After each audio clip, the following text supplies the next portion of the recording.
Oke. Pokoknya BEP labanya 0. Perhitungannya di-nolkan dulu labanya, nanti dikalikan dicari C-nya berapa. Oke. Ini 8.000 dikurangi 12.000 ya? Kenapa? Kayak ini. Ini kan 8.000 itu dari mana? Ternyata dari 20.000.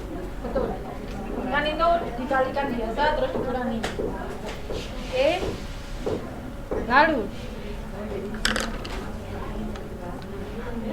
ya, ada yang ditanyakan? Bentar. Oke.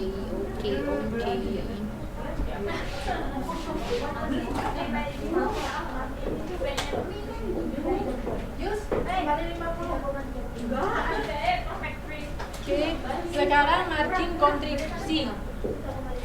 Margin kontribusi pendapatan penjualan dikurangi dengan total cost variable. Oke. Pada saat BEP, margin kontribusi sama dengan total cost. Oke. Ada apa ini? Ada apa ini?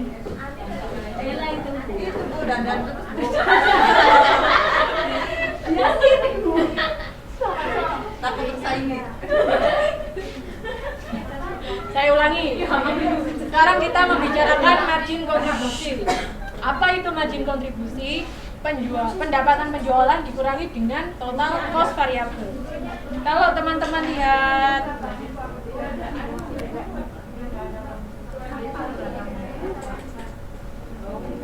ini, harga jual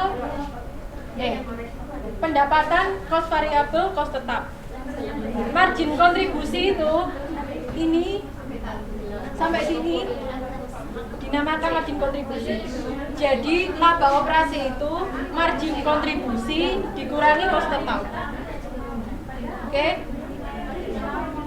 Saya ulangi. Margin kontribusi ini adalah pendapatan penjualan dikurangi dengan total cost variable. Margin kontribusi pendapatan penjualan dikurangi cost variable. Sekali lagi, margin kontribusi pendapatan penjualan dikurangi cost variable. Berarti laba operasi sama dengan margin kontribusi dikurangi cost tetap. Oke? Dipersingkat. Margin kontribusi cost tetap. Bisa dipahami? Ini margin kontribusi. Pendapatan penjualan dikurangi cost variable. Nah, pada saat BEP, CM itu sama dengan cost tetap. Kenapa bisa begitu?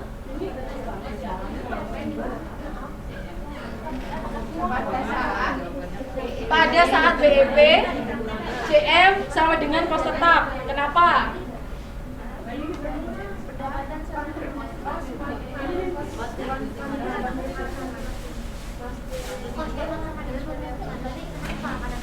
Gak ada papan tulis ya? Jadi tadi laba sama dengan CM dikurangi cost tetap. Oke? Ingat, laba sama dengan CM dikurangi cost tetap. Kalau BEP labanya 0. 0 sama dengan CM dikurangi cost tetap. Cost tetapnya pindah ke sini, pindah ruas, jadinya CM sama dengan cost tetap. Iya, jadinya misalnya A sama dengan B dikurangi C. A sama dengan B dikurangi C.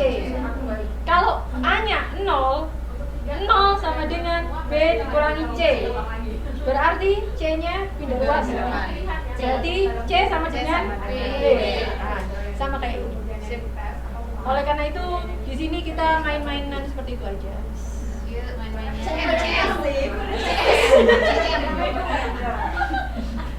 Ini diingat kalau BEP. Kalau BP, CM-nya sama dengan kos tetap. Kalau nggak BP, dihitung lagi. Oke. Sehingga kalau Q-nya yaitu kos tetap dibagi margin kontribusi per unit. Ini rumusnya kayak gini. Oke.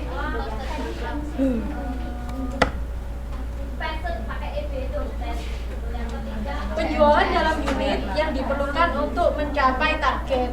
Analisis CVP digunakan untuk menentukan berapa unit yang harus dijual untuk menghasilkan target laba tertentu. Target laba dalam jumlah rupiah, rumusnya ini. Silakan dibaca lagi rumusnya. Marilah kita silakan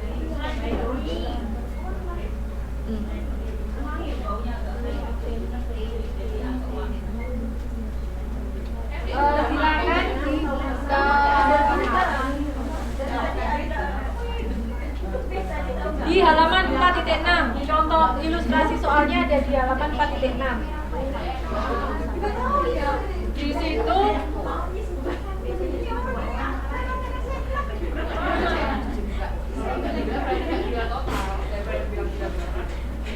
diketahui laba operasinya 30. Berapa tiket yang harus dijual untuk mencapai laba tersebut?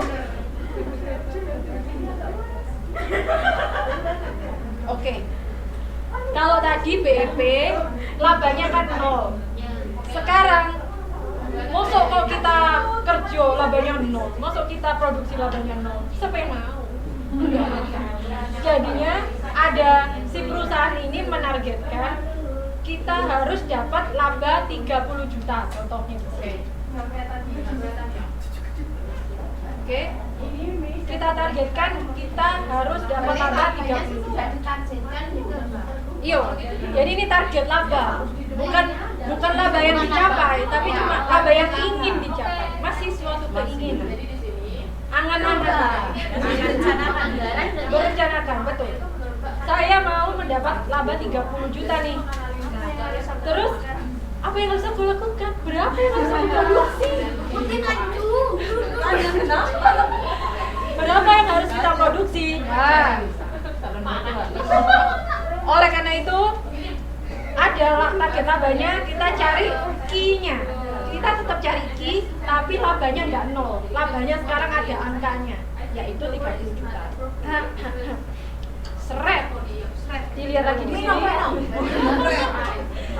Jadi labanya sekarang kita ganti 30 juta untuk biaya variabel cost, terus harga jualnya, terus cost tetapnya, semuanya tetap sama. Yang beda Q dan labanya.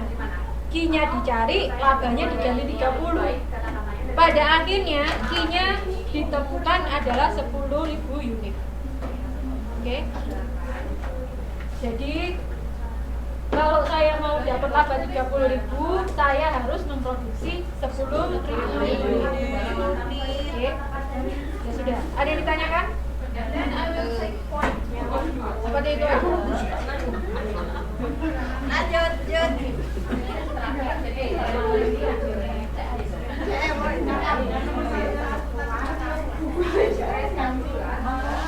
Yang ketiga, target laba sebagai suatu persentase dari pendapatan penjualan. Ini contoh yang ketiga. Oke. Kalau yang pertama, diingat-ingat yang pertama labanya 0. Yang kedua labanya pendapatan sama. Yang kedua labanya Apa yang dianggarkan ya, Mbak? Iya, dianggarkan. Ya udahlah. Yang pertama labanya 0, yang kedua labanya direncanakan, berapa jumlahnya sudah tahu. Yang ketiga, labanya berapa persen dari pendapatan penjualan. Jadi kalau ini tadi langsung, yang kedua tadi kan langsung 30 juta gitu aja. Kalau sekarang persentase dari pendapatan penjualan. Oleh karena itu rumusnya menjadi seperti ini. Pendapatan penjualan ini persentase dari pendapatan penjualan. baginya.